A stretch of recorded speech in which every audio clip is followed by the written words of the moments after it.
मुझे लगता है कि कोई कहीं से भी आया हो, पर यदि सतपथ पर आगे बढ़ रहा है तो उसका आरंभ सत्संगति से ही हुआ होगा, सत्संग से ही हुआ होगा। मुझे तो लगता है सत्संग से अधिक समर्थ और कोई साधन है ही नहीं।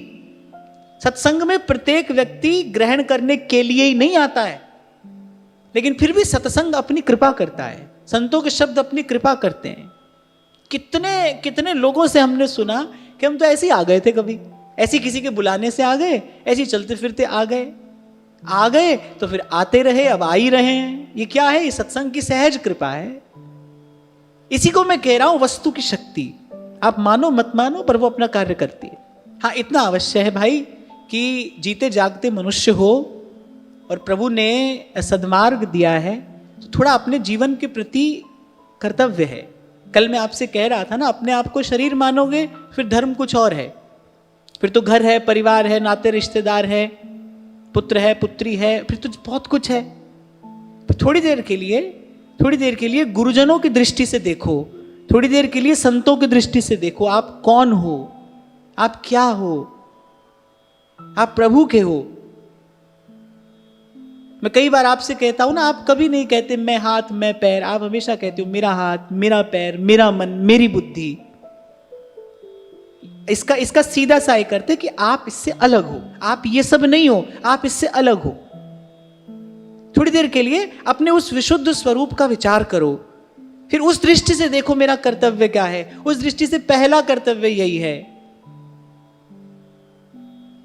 सुमिरन कर ले मना तेरी बीती जाती उम्र हरि नाम बिना,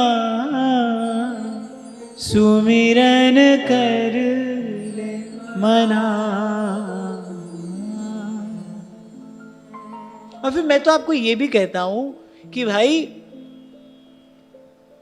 मैं ऐसा नहीं आदेश दे रहा हूं आपको कि आपको सत्संग ही करना है, पर मैं कहता हूं सत्संग भी करना है। इतना तो करिए, इतना तो अवश्य करना चाहिए कि भाई ये भी करना है। दिन में बाकी सब काम करने, तो ये भी करना है। आप यहां से आरंभ करो, देखो एक बार इसको प्रयोग करके देखो। आप यहां से आरंभ करो कि भाई ये भी करना है, आगे पीछे जब भी समय मिले तभी करो।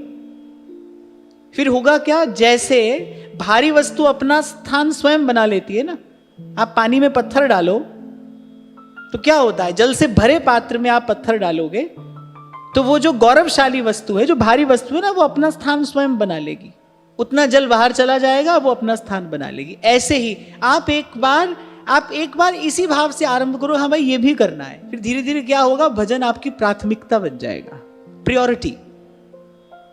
भजन आपकी प्राथमिकता बन जाएगा, और भजन प्राथमिकता बन जाए फिर उसके बाद कोई चिंता नहीं है।